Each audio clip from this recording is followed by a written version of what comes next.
Приветствую вас на канале Бурмикс, с вами дядь Миша. Сегодня хочу поделиться великолепнейшим рецептом пирога. Это один из самых любимых пирогов в нашей семье. Ничего нет лишнего. Основные ингредиенты: творог и манка. Так вкусно получается! Быстро, просто! Готовим! Подготавливаем изюм. Пересыпаем его в глубокую чашку и заливаем крутым кипятком. Перемешиваем и оставляем в покое минут на 10. Пока изюм набухает и становится мягче, займемся тестом. В глубокую чашу пересыпаем творог, добавляем к нему сметану и при помощи погружного блендера пробиваем творог со сметаной до тех пор, пока не исчезнут крупинки творога. Тогда у нас пирог получится однородный и очень нежный. Теперь в эту массу добавляем манку и тщательно перемешиваем. Я это делаю при помощи силиконовой лопатки. Теперь в отдельную чашу вбиваем 3 яйца, добавляем к яйцам сахар-песок и ванильный сахар.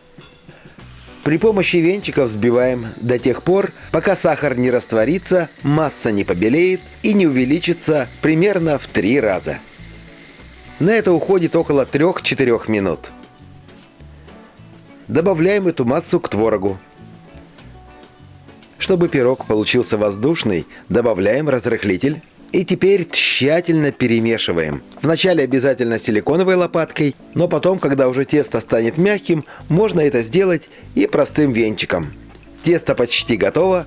Осталось добавить изюм. Для этого сливаем воду с изюма, выкладываем его на бумажное полотенце и вторым бумажным полотенцем обсушиваем.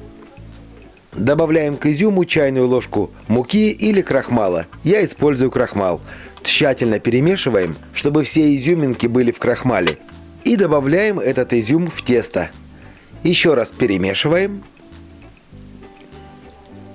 Перекладываем тесто в форму.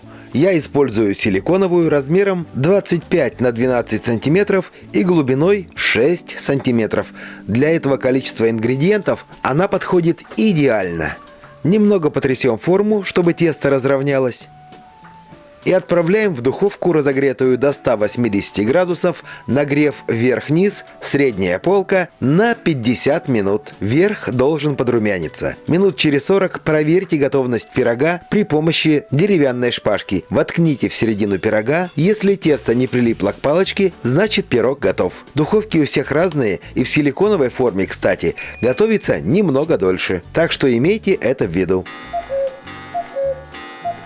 У меня пирог стандартно выпекается ровно 50 минут. И получается вот такой симпатичный. Даем ему остыть и извлекаем из формы. Готовый пирог обязательно посыпьте сахарной пудрой.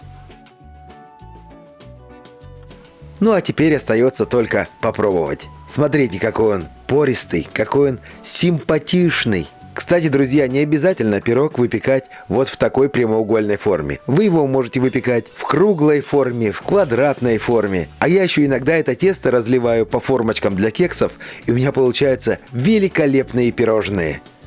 Нежнейшая текстура этого пирога, он прям тает во рту. Это так вкусно. Сладости, ну прям вот на грани. То есть это не сильно сладко, но и не пресно.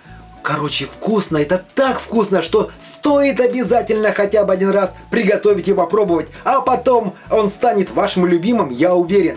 Так что готовьте, радуйте своих родных и близких, а я пока с вами прощаюсь до новых вкусных рецептов. Пока!